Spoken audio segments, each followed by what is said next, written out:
Saudara-saudari yang terkasih di dalam Kristus, selamat pagi. Salam jumpa lagi dalam Sabda Siap Saji Jumat 24 Februari 2023. Hari Jumat sesudah Rabu Abu. Marilah kita berdoa dalam nama Bapa, Putra, dan Roh Kudus. Amin.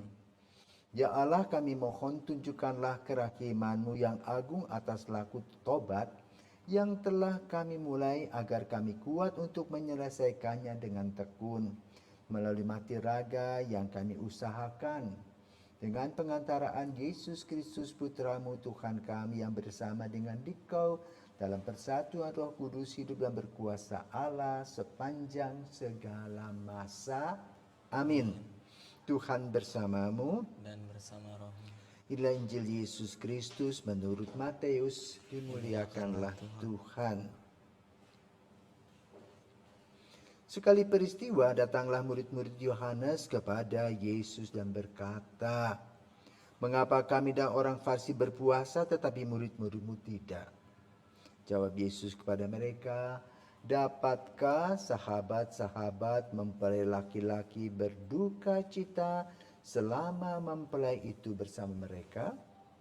Tetapi waktunya akan datang mempelai itu diambil dari mereka, dan pada waktu itulah mereka akan berpuasa." Demikianlah sabda Tuhan. Terpujilah Kristus. David, Ya Romo, selamat pagi. pagi Romo. Bagaimana perasaanmu memasuki bulan puasa ini? Perasaan saya senang, tapi satu sisi saya terus berjuang untuk mengikuti puasa Romo. Apa sih arti puasa menurut kamu? Kalau puasa menurut saya tuh makan kenyang hanya satu kali saja dan mengikuti sengsara Yesus ketika di padang gurun Romo. Oh, jadi makan satu kali kenyang berarti ada kriterianya kenyang, tidak kenyang, tidak kenyang. Ya? Ya Romo. Tidak kenyang, kenyang, tidak kenyang. Ya? Lalu yang lain lagi, tidak kenyang, tidak kenyang, kenyang. Nah, lalu yang tidak kenyang itu diapakan? Ditabungkan atau bagaimana? Kalau saya biasanya saya kasih teman Romo, kasih adik-adik. Berarti kan tidak puasa, berarti tidak mengekang diri. Menabung itu berarti berbuat baik kepada teman. Nah, jadi begini untuk diluruskan. Puasa kita itu adalah puasa mengendalikan diri. Ya. Tandanya apa? Dengan makan sekali saja, kenyang. Yang lain tidak kenyang. Lalu kemana kelebihannya? Dikumpulkan. Jadi perhitungannya begini. Kalau satu hari itu kita makan sehari 50.000. Ya. 3 kali makan. Ya. Lalu rumusannya tadi kenyang, tidak kenyang, tidak kenyang. Nah, berapa makan? Biasanya kita hitung kalau satu hari 50.000 itu makan pagi 10.000. Makan siang 25.000, makan malam 15.000, ya. Nah, lalu kita ambil yang paling banyak yang dikeluarkan. Jadi belanjanya 25.000 setiap hari untuk makan siang. Nah, karena kita berpuasa, maka kita mencari makanan yang harganya 20.000. Dan yang 5.000 itu kita tabungkan. Nah, berapa hari kita berpuasa tadi? 40 hari. 40 hari kali 5.000 berarti berapa? 200. Minimal kita memberi 200.000. Kalau di rumahmu tuh ada 8 orang, 1.600.000. 1.600.000 itu yang dimasukkan kepada aksi puasa pembangunan. Jelas secara praktis. Ya, jadi kita tidak mengganti waktunya, tidak. Kita mengurangi makanan untuk merenungkan bahwa ada juga orang-orang yang lapar. Dan kita perlu bantu dengan aksi puasa pembangunan. Karena itu aksi puasa pembangunan itu tergantung pada bagaimana kita menghitung jumlah uang yang kita makan setiap hari dikurangi. Dan biasanya makan yang kenyang itu diambil sekitar 10 atau 20%.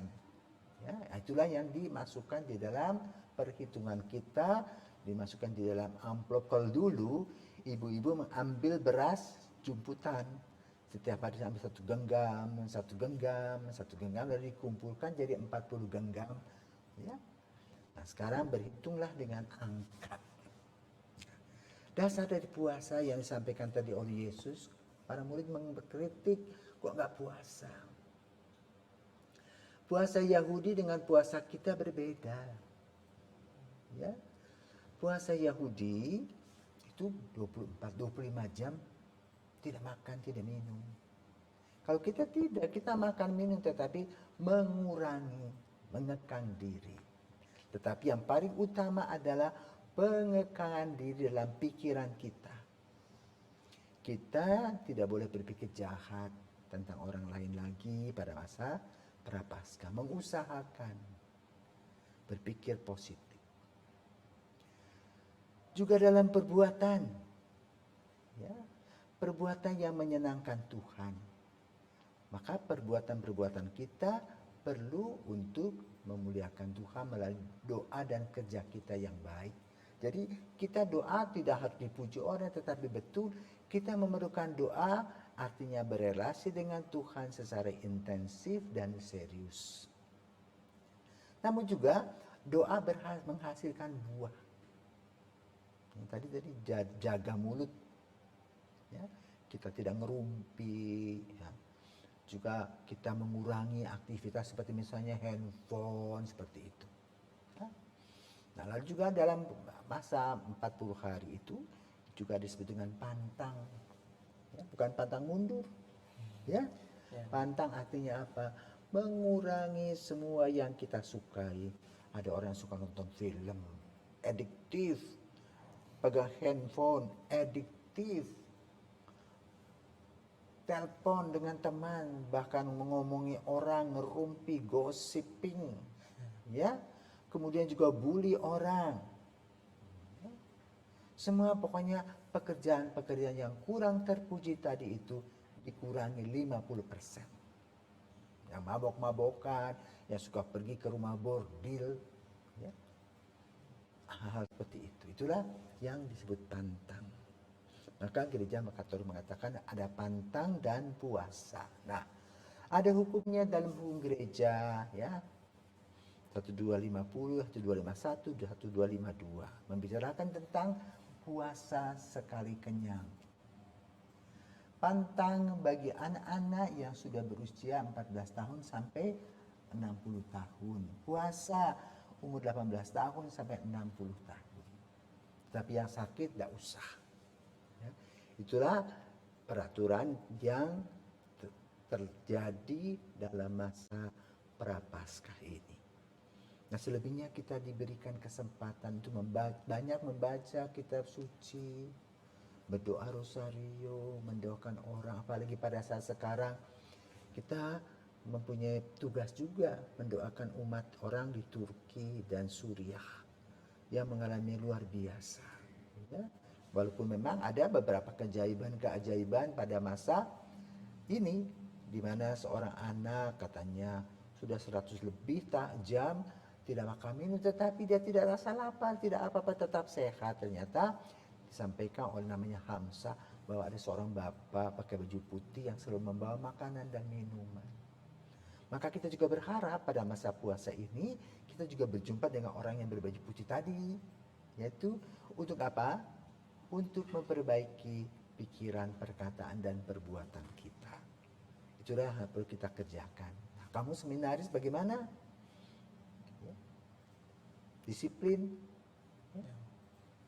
Tadi saya lihat itu kelas apa ya? Hanya 3 orang saja. Pagi-pagi itu saya pikir, wih, ini ada 3 orang ke Gunung Tabor dengan Yesus kecilnya itu. Ternyata terlambat. Ya, Maka lalu hal seperti itu perlu diperhatikan. Ya. Jangan membuat orang marah. Jangan memulai. Tetapi berbuatlah selalu yang baik. Karena pasti Tuhan akan memberkati. Selamat pagi dan selamat menjalankan masa puasa. Amin. Amin.